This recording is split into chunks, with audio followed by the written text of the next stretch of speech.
Hey guys, it's Carrie here. The way that this course is structured is that we're going to start small and build up from there. We want you to have a solid foundation from which you can continue to build on later in the more advanced sections. If you only watch this one section, then you'll probably feel as though this course was made for beginners, but that's not the case. This course is built for all levels of Instagrammers. No matter if you've been using the app since its launch or you've just hopped on board the Insta wagon. This section is full of foundational content. We want to make sure that you understand Instagram inside and out before you start moving on to the other sections in the course. If you have a better understanding of why the app exists and what the app developers want users to do, then you can build a strategy that's in line with Instagram's mission and everyone wins. Let's get this section started with a breakdown of the infamous Instagram algorithm. All right, it's time to talk about the elephant in the room, the dreaded Instagram algorithm. It feels like I see a complaint about the algorithm at least once a day. In fact, I saw a post just the other day from a wedding vendor who was urging her followers to basically sign a petition to get Instagram to switch back to the chronological feed. Now, you're going to hate me for saying this, but I think we all need to embrace the fact that the chronological feed is never coming back, and let me tell you why. Instagram let the cat out of the bag when they finally, after years of head scratching, detailed their algorithm. Remember back when there was no algorithm and Instagram was just a chronological feed? Life seemed easier, right? Well, apparently, as more users started joining Instagram, the company noticed that users weren't seeing 70% of all posts. That means that you were not seeing 70% of the posts from the accounts that you were following. Accounts that posted more often were appearing up top, while your friends who post more casually were constantly pushed to the bottom of your feed. I think that there's this big misunderstanding going on about the algorithm. Everyone wants to blame it, and sure, that's fine. But things were already going downhill before Instagram created the algorithm. The algorithm was actually a fix to a bigger problem that Instagram was experiencing.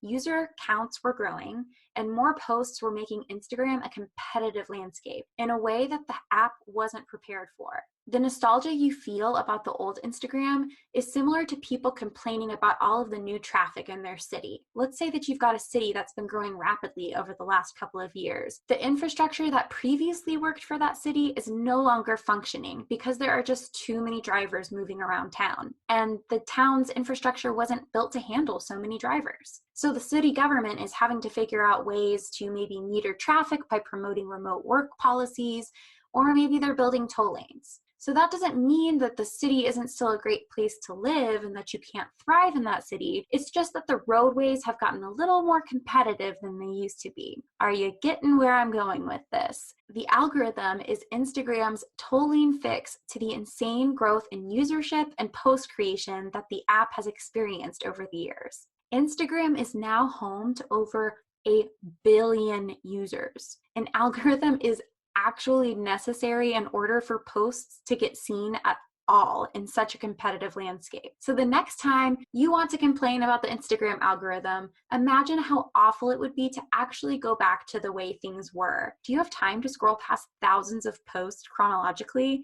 No, and neither do your followers. Now you might be thinking, enough gabbing about why the algorithm isn't so bad. And that's all right, but I think it's important to have a better understanding of why the company created an algorithm so you can crack its code easier. The algorithm was created to fix a problem that was already hurting tons of accounts app-wide. Users weren't seeing posts that they wanted to see, and the algorithm has, for the most part, fixed that. Let's move on to diving into the factors that Instagram looks at when evaluating what posts a user sees on their feed. Because the whole point of understanding the algorithm is to figure out how you can craft posts that the algorithm wants to put up top in a user's feed, right? So Instagram released 3 main factors that go into deciding what a user sees in their feed, as well as 3 other factors that affect your feed. The first up is interest. Based on what's resonated with a user in the past, or rather the types of posts that a user has engaged with in the past, Instagram will try its best to fill the user's feed with similar posts in hopes of creating a better user experience. Think of this factor as Instagram attempting to predict posts that will resonate with a user. This gives us something really interesting to think about. How can we create posts that Instagram will want to connect its users to based on their interests? Next up is timeliness. Chronology does still matter to user experience. I think we all know that.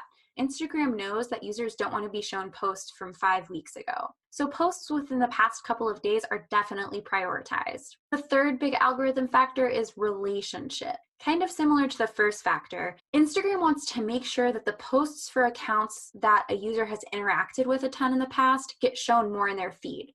For example, if you follow your best friend and you're always commenting on their posts, you've probably realized that you always see their posts right when you open your feed. This factor is different from interest in that an example for the interest factor might be if you follow body positive accounts and typically like posts having to do with body positivity.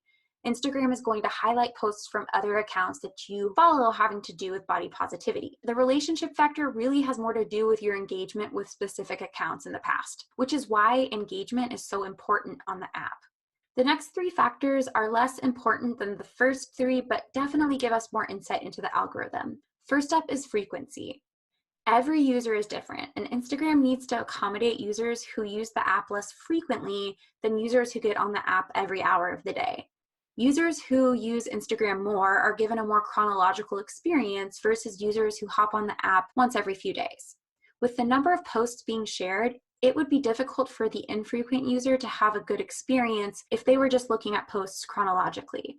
So Instagram makes sure that their feed amps up the interest in relationship-based posts.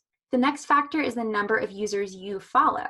Again, every user is different. If you follow 100 accounts, you can probably scroll through all of your posts in your feed from the past week pretty easily. If you follow 10,000 accounts, chronological scrolling gets a little bit more tricky. The more accounts you follow, the fewer posts you'll see from each account. The last factor has to do with usage habits. So the more time you spend on Instagram, the deeper you dive into your feed. Moving past just highlights that the algorithm is boosting for you and getting more into a chronological experience with the accounts that you don't typically see posts from. Let's address a few myths that have been circling around for years. First up, shadow banning isn't a thing. I think most of us know that by now, but I just want to make sure we include it in the course since it's been such a buzzword over the past couple of years. How do we know that shadow banning isn't a thing? We got it straight from the horse's mouth. Instagram wanted to clear up some of the major misconceptions about the app, so they put together a news conference and ran through the list. I'm sure a few of these myths will sound familiar. So here are 3 truths that Instagram released that definitely combat a lot of the long-held myths about the app. So the first is switching to an Instagram business profile won't hurt your reach. In fact, and we'll get to it in a little bit, switching to a business profile has tons of benefits. So we'll go over that in an upcoming lesson. Number 2, the app doesn't highlight video posts more than photo posts. Instead, based on interests, Instagram will show more video posts to users who engage with that type of content more often. So if you really engage with videos when you're on Instagram, Instagram will show you more videos. Number 3, the chronological feed will most likely not be coming back. So let's all agree to embrace the algorithm from here on. Cool?